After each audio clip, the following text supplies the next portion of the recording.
Écoutez, c'est même, je suis en train de monter, suivez-moi, écrivez, très important, serviteur, servante, modérateur, modératrice, toi qui es ma ceinture, ces paroles, nous devons les garder parce que c'est notre fil conducteur. Psaume chapitre 110, verset 11. Ici, lorsqu'on appelle le Seigneur, ce titre, on a vu qu'elle est appliquée à Dieu, comme Adonai, mais aussi elle est appliquée au Messie.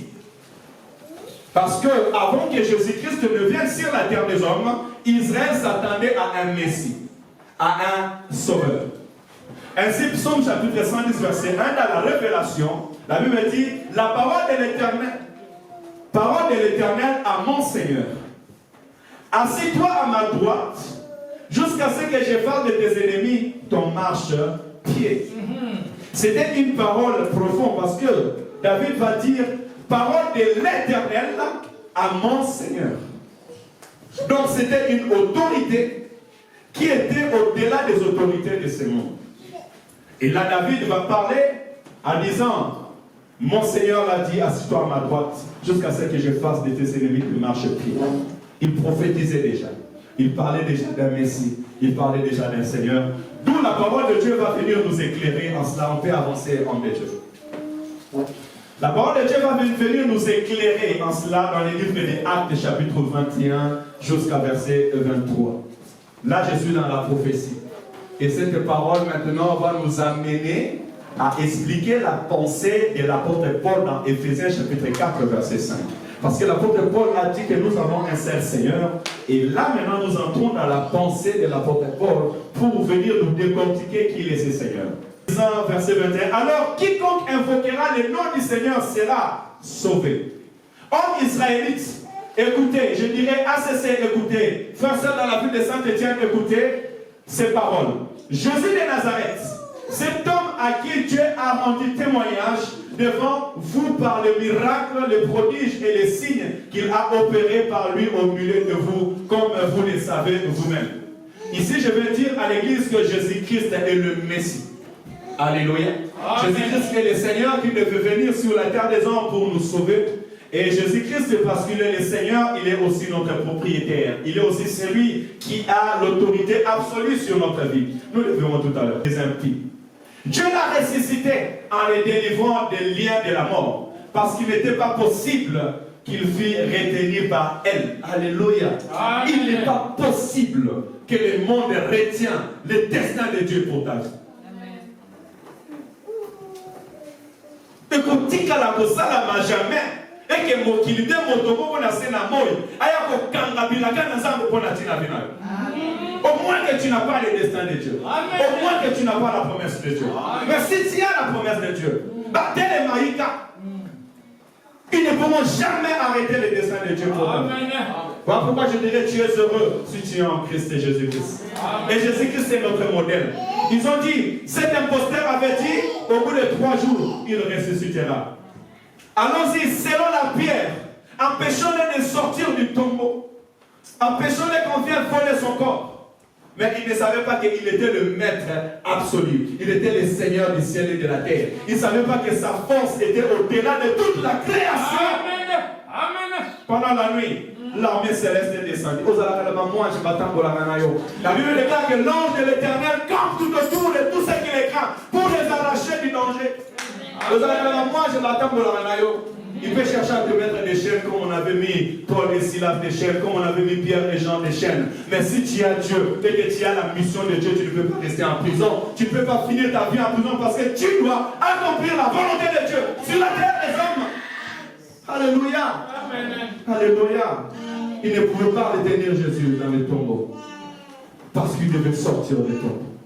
Est-ce que le Seigneur libère ta vie dans tout le lieu où les gens ont voulu l'arrêter au nom de Jésus-Christ?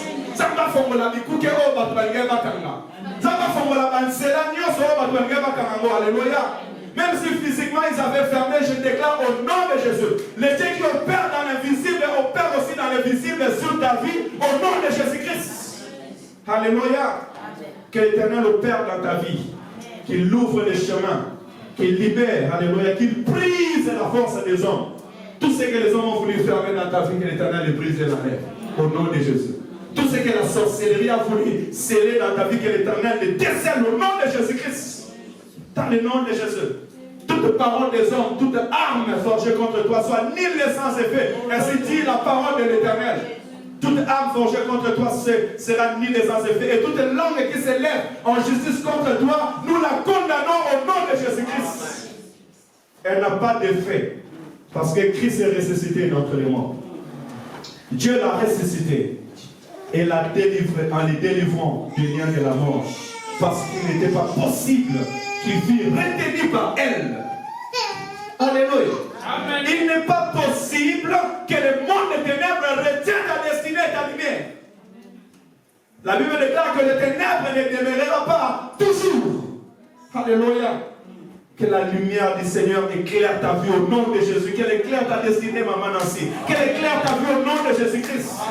On n'est pas destiné à rester dans les ténèbres. Amen. Il n'est pas possible. La Bible dit qu'il n'était pas possible. Il n'était pas possible qu'il fût retenu par elle. Il n'est pas possible que le monde des ténèbres retienne ta vie. Il n'est pas possible. Il n'est pas possible que les autorités de ce monde retiennent notre vie. Vous savez, à un moment, j'étais en train de regarder la France, regarder le gouvernement de la France, tout ce qui s'est passé, regarder le Premier ministre, tout ce qui s'est passé. Et je me disais, mais quelle abomination. Seigneur, occupe-toi d'eux. Je priais comme ça. Et aujourd'hui, ceux qui connaissent la politique savent que l'autorité de la France est en train de chambrer. Celui qu'on appelle président n'a pas plein pouvoir. Alléluia. Parce que Dieu, quand nous prions, nous disons que le Seigneur prend contrôle de la France, il prend réellement contrôle de la France. Les ténèbres ne demeurera pas toujours. Alléluia. Ainsi, je dis qu'il c'est impossible que le monde des ténèbres règne sur ta vie pour toujours. C'est impossible que les sorciers, les magiciens, les occultes, les méchants puissent régner sur ta vie. Au nom de Jésus. C'est impossible que la pauvreté, l'instabilité, les soucis, le pleur demeurent à régner pour ta vie. Au nom de Jésus-Christ. Alléluia. C'est impossible. David dit de lui, je voyais constamment le Seigneur devant moi, parce qu'il est à ma droite, afin que je ne sois point ébranlé. Aussi mon cœur est dans la joie, et ma langue dans l'allégresse, et même ma chair repose avec assurance. Car tu n'abandonneras pas mon âme dans le séjour des morts, et tu ne permettras pas que ton sein voie la corruption. Alléluia. L'Éternel ne t'abandonnera jamais. Amen. Vous savez, là, c'est la prophétie qui est en train de parler à notre Seigneur qui, pendant un moment, avait accepté la mort pour pouvoir te sauver et me sauver. Alléluia. Amen. Mais ici, l'Esprit est en train de dire que même lorsqu'il était dans les tombeaux, l'Esprit s'écriait: ô mort, où est ton aiguillon? Ô mort, où est ta puissance? Elle a été engloutie par la gloire de l'Éternel. Alléluia. Il n'a pas permis qu'il connaisse la corruption. Il ne lui a pas abandonné dans les séjours des morts.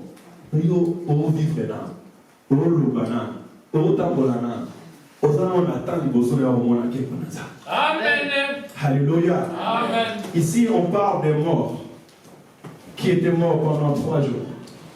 Et pendant ces 3 jours, l'Esprit disait qu'il ne connaîtra pas la corruption et Dieu l'abandonnera.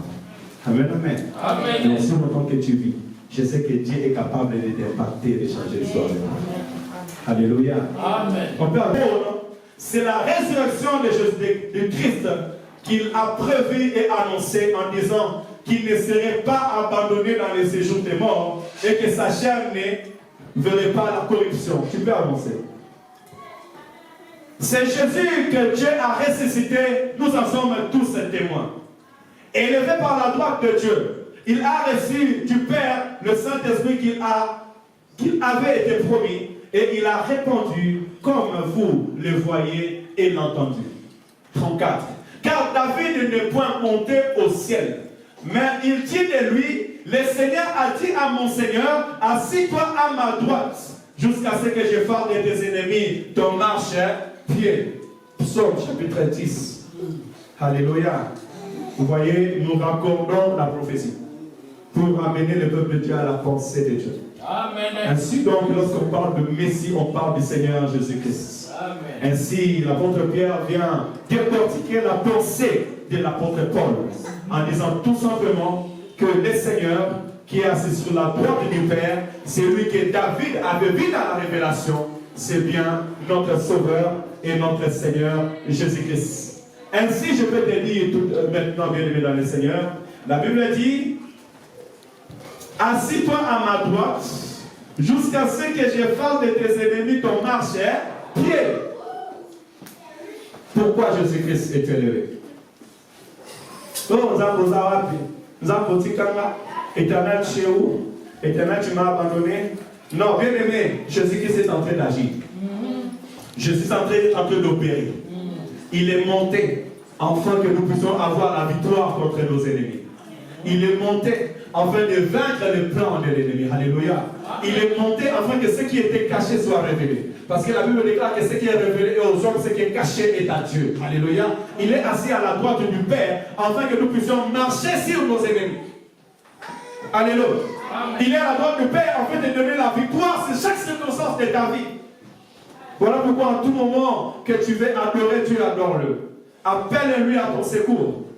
Alléluia, appelle-lui à ton secours. Il dit, voici les miracles qui accompagneront tous ceux qui auront cru à mon nom. Ils prieront pour les malades seront guéris. Ils chasseront les démons et rien de l'ennemi ne pourra les nuire. Pourquoi? Parce qu'il est assis à la droite du Père. Et la puissance de Dieu est en train d'opérer et d'agir.